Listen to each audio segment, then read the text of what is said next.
Հիմա այն հակադրությունը Մոսկվա-Երևան, որի մասին խոսեցինք եւ որը դու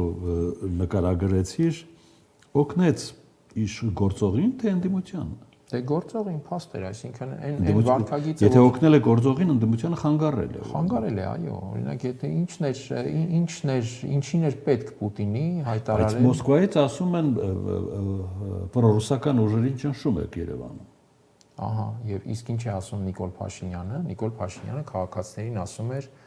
այս ուժերը պրոռուսական ուժեր են, որոնք Ռուսաստանի պատվերով ուզում են ինքնիշխան Հայաստանը վերածել գուբերնիայի։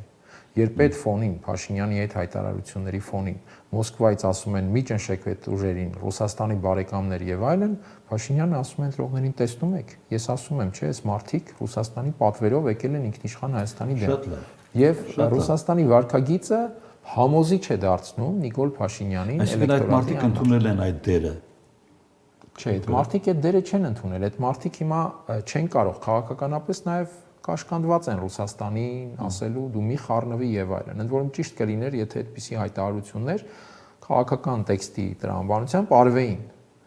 Բայց հասկանալի է, որ այդ մարդիկ հայտնվում են որոշակի, այսպես, ծուղակում, որոշակի փաստի առաջ, որովհետեւ Մոսկվան Փաշինյանին տալիս է իրենց թիրախավորելու շատ մեծ հնարավորություն եւ փաստարկներ։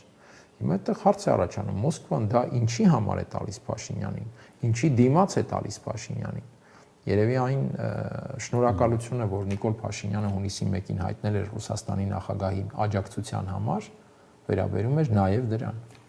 Չէ՞ որ հայտնել էր Հայաստանի կառավարությունը տարածեց տեղեկություն, որ Նիկոլ Փաշինյանը շնորհակալություն է հայտնել Պուտինին, որ սուր հարցերը եւ այլն բավական հավասարակշռված է ներկայացնում, գնահատում եւ այլն, եւ շնորհակալություն է հայտնել Փաշինյանը Պուտինին աջակցության համար։